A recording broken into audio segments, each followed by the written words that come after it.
ધીરુભાઈ અંબાણી ઇન્સ્ટિટ્યૂટને યુનિવર્સિટીનો દરજ્જો આપવાના બિલ સંદર્ભે આમ આદમી પાર્ટીના ધારાસભ્ય ઉમેશભાઈ મકવાણાની પ્રતિક્રિયા સામે આવી। આજરોજ વિધાનસભા ગૃહમાં શિક્ષણ મંત્રી પ્રફુલ્લ પાનસેરિયા દ્વારા ધીરુભાઈ અંબાણી ઇન્સ્ટિટ્યૂટને યુનિવર્સિટીનો દરજ્જો આપવાના સંદર્ભે વિધેયક રજૂ કરવામાં આવ્યો, જે અંતર્ગત આમ આદમી પાર્ટીના ધારાસભ્ય ઉમેશ મકવાણાએ વિરોધ દર્શાવ્યો હતો અને કેટલાક સૂચનો પણ કર્યા હતા। ત્યારે ધીરુભાઈ અંબાણી ઇન્સ્ટિટ્યૂટને યુનિવર્સિટીનો દરજ્જો આપવાના બિલનો વિરોધ કરતા પોતાની તીખી પ્રતિક્રિયાઓ આપી હતી।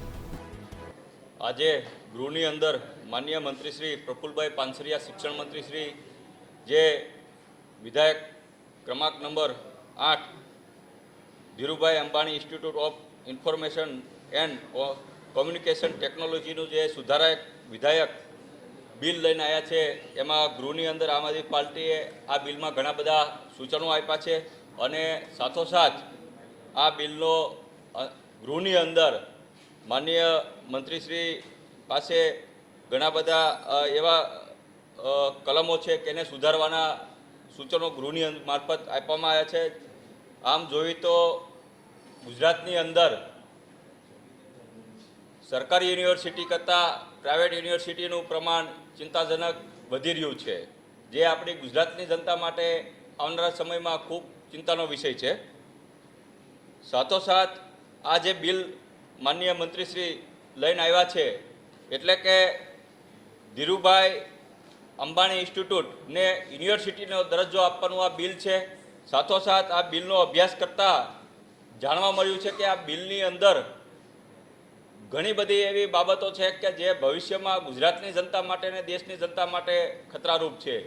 જેમ કે આ બિલમાં આ ધીરુભાઈ અંબાણી ઇન્સ્ટિટ્યૂટને યુનિવર્સિટીનો દરજ્જો આપવાની સાથોસાથ એવી સત્તાઓ આપી છે કે મેડિકલ કોલેજ હોય, નર્સિંગ કોલેજ હોય કે તમામ પ્રકારની ફેકલ્ટીઓ આ યુનિવર્સિટીની અંદર કોર્સિસ કરી શકશે। સાથોસાથ આ યુનિવર્સિટી અન્ય દેશોમાં, અન્ય રાજ્યોમાં પણ પોતાની ઇન્સ્ટિટ્યૂટ ખોલી શકશે।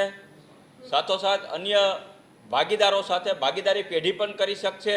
એટલે કે આમ જોવી તો આ જે યુનિવર્સિટી સુધારક વિધાયક બિલ જે છે, એમાં ચોક્કસપણે સરકાર દ્વારા અદાણી અંબાણીને ફાયદો પહોંચાડવા માટેનું ચોક્કસ આ બિલ છે, જેમાં મારા EWSના વિદ્યાર્થી, SC ST લઘુમતીના, મારા OBCના કે કોળી સમાજ કે ઠાકોર સમાજના વિદ્યાર્થીઓને આ બિલની અંદર કોઈ 33% રિઝર્વેશન આપવાની વાત કરવામાં નથી આવી। આ બિલની અંદર પછાત સમાજના જે ગુજરાતના વિદ્યાર્થીઓ જે છે એને જે અલગ અલગ ફેકલ્ટીઓ જે શરૂ કરવા જઈ રહી છે યુનિવર્સિટી, એમાં ફી માફી આપવાની કોઈ આ બિલની અંદર જોગવાઈ કરવામાં નથી આવી। એટલે કે આ બિલ જે લઈને આવ્યા છે માનનીય મંત્રીશ્રી, એ પોતાના અદાણી અંબાણી ઉદ્યોગપતિઓને શિક્ષણનું વ્યાપારીકરણ કરી શકે, પોતાની પેઢીઓ આવનારા સમયમાં કમાવી શકે તે પ્રકારનું આ બિલ લઈને આવ્યા છે માનનીય મંત્રીશ્રી। એટલે કે આ જે બિલ જે છે એમાં આમ આદમી પાર્ટી સખત વિરોધ કરી રહી છે। સાથોસાથ સૂચન પણ કર્યા છે કે ગુજરાતની અંદર તમામ યુનિવર્સિટીઓ જેટલી પણ પ્રાઇવેટ યુનિવર્સિટી છે, જે ધીરુભાઈ યુનિવર્સિટી હોય કે અન્ય યુનિવર્સિટી હોય, દરેક યુનિવર્સિટીની અંદર 33% અનામત મારા EWSના વિદ્યાર્થીઓને આપવામાં આવે। મારા SC ST OBC લઘુમતી વિદ્યાર્થીઓને પણ દરેક ફેકલ્ટીમાં 33% અનામત આપવામાં આવે આ પ્રાઇવેટ યુનિવર્સિટીમાં।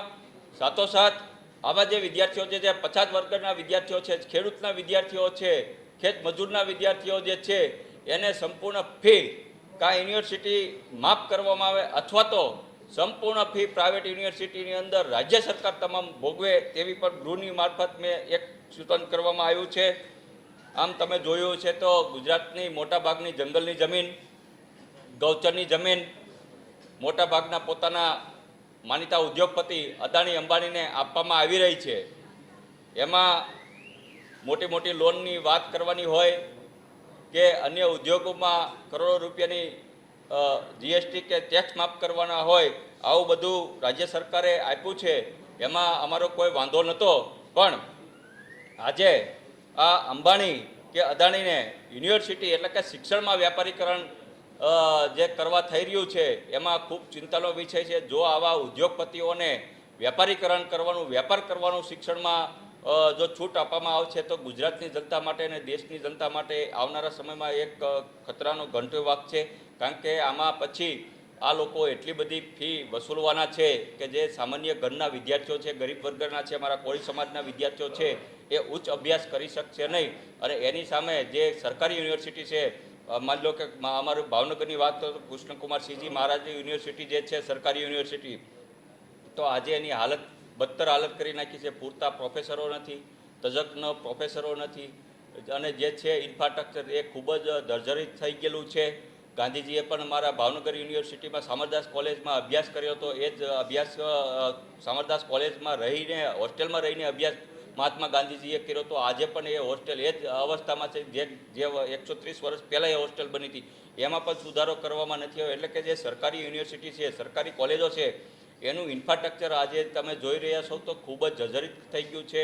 પૂરતા પ્રોફેસરોની સંખ્યા નથી અને આવી પ્રાઇવેટ યુનિવર્સિટીને આવા મોટા ઉદ્યોગોને આપી અને શિક્ષણનું વ્યાપારીકરણ થઈ રહ્યું છે કે એટલે આવનારા સમયમાં એક ગુજરાતની અંદર ખૂબ મોટો વર્ગ વિગ્રહ થવાની સંભાવના છે. જે ગરીબનો વિદ્યાર્થી છે, જે પછાત સમાજનો જે વિદ્યાર્થી છે એ ક્યારેય ઉચ્ચ શિક્ષણ નહીં લઈ શકે. કારણ કે આ જે મોટા ઉદ્યોગ ગૃહો છે, રિલાયન્સ જેવા, એની ફીઝ એટલી મોટી છે 2-3 લાખ રૂપિયા કે ગરીબનો સામાન્ય ખેડૂતનો દીકરો કે ગરીબનો દીકરો, ઓબીસીનો દીકરો, લઘુમતીનો દીકરો કે ઈડબ્લ્યુએસનો દીકરો એ ક્યારેય આવી પ્રાઇવેટ યુનિવર્સિટીમાં ભણી નહીં શકે. એના માટે થઈને મેં ગૃહની મારફત માનનીય શિક્ષણ મંત્રીનું ધ્યાન દોર્યું છે કે ભાઈ આમાં 33% આવા વિદ્યાર્થીઓ માટે રિઝર્વ દરેક ફેકલ્ટીમાં કરવામાં આવે અને સાથોસાથ પ્રાઇવેટ યુનિવર્સિટીની માન્યતા આપતા પહેલાં દરેક પ્રાઇવેટ યુનિવર્સિટીમાં એમાં જે શિક્ષણની જે આવા વિદ્યાર્થીઓ છે ઈડબ્લ્યુએસના અને ઓબીસીના કે લઘુમતીના કે એસસી એસટીના, એને સંપૂર્ણ ફી જે છે, એડમિશન ફી હોય કે પછી અભ્યાસક્રમની ફી હોય, એ સંપૂર્ણ માફ કરવામાં આવી મેં માગણી ગૃહને મારફત કરવામાં આવી છે. અને જો દેશને વિશ્વગુરુ બનાવવો હોય, આપણા ગુજરાતને જો આગળ વધારવું હોય તો ચોક્કસપણે સારામાં સારું શિક્ષણ ઇન્ફ્રાસ્ટ્રક્ચર આપણા છેવાડાના માનવીને આપવું પડશે. ગરીબના વ્યક્તિઓને ફ્રી શિક્ષણ આપણે આપી શકશું તો જ આપણો દેશ વિકસિત બનશે, વિશ્વગુરુ બનશે. બાકી જો આવી રીતના આપણે અદાણી અંબાણીને જો જમીનો આપી, જંગલો આપ્યા, ઉદ્યોગો માટે કરોડો રૂપિયાની લોન સહાય આપી, પણ જો શિક્ષણમાં જો એને વ્યાપારીકરણની છૂટ આપવામાં આવશે તો ચોક્કસપણે ગુજરાત તો નહીં પણ દેશ પણ આર્થિક સંકટમાં અને ખૂબ મહામુસીબતમાં મુકાઈ જશે. तो व्हाट्सएप, ट्विटर, फेसबुक, इंस्टा जहाँ भी आपका अकाउंट है, इसे शेयर बटन के द्वारा वहाँ पर शेयर करें